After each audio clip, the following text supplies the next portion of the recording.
Well, let's get more now on that terror plot and the arrests that have taken place in Canada. Joining us live from California is the Middle East analyst at Stanford Law School, Arash Aramesh. Lovely to see you there, Arash. Thank you for being with us again. On the face of it, it looks like this was more than just a homegrown terror plot. What can you tell us about this?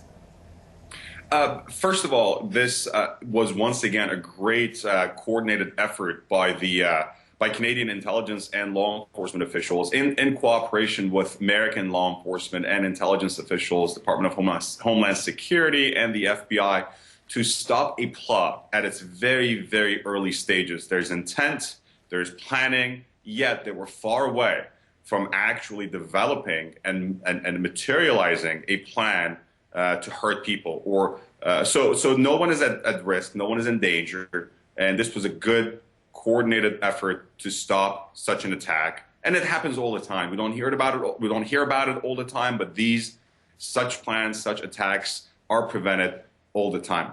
The other thing that is quite interesting here is that it's in Canada, not in the U.S. And Canada, being part of the coalition in Afghanistan, also being a U.S.'s neighbor to the north, and also being part of the West, could also be a target for many terrorist actions. Good thing is this was stopped at its very, very early plotting stages. Arash, we're going to come to that connection with Iran in a moment, but just going on with what you're saying there about it being stopped in the very early stages, we're reading now that that tip-off came from the Canadian Muslim community. In terms of terror threats within Canada itself, I mean, just how exposed are they?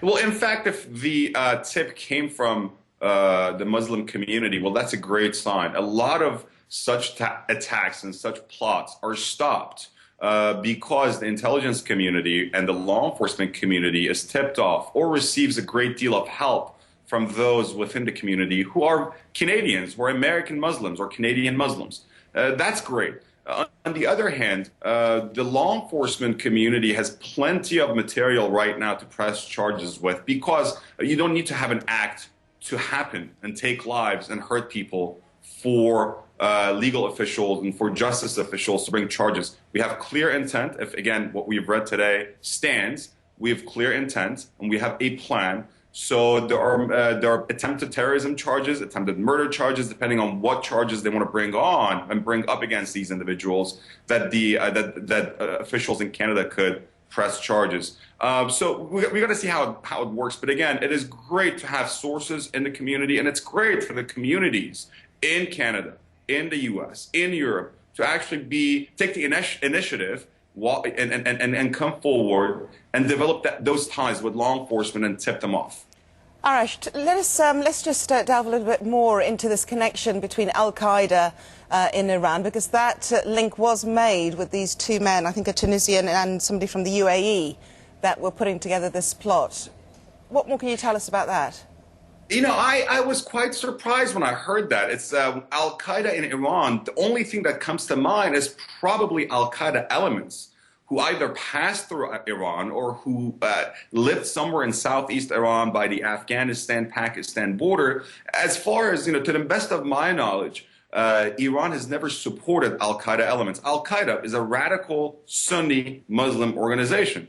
Iran and its government, and the Iranian government has never shied away in the past from supporting or sponsoring state-sponsored acts of terrorism, but it's rarely ever, if any, been Sunni radicals, let alone al-Qaeda. Iran, as a matter of fact, put a number of al-Qaeda leaders and al-Qaeda operatives under house arrest after 9/11.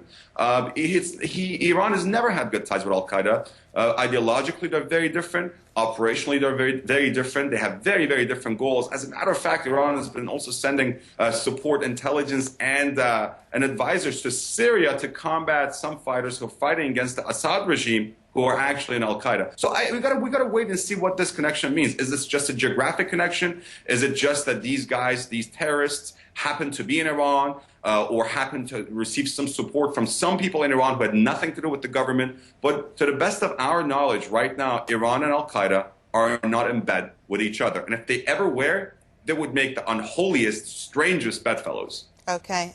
Arash, thank you very much for that analysis.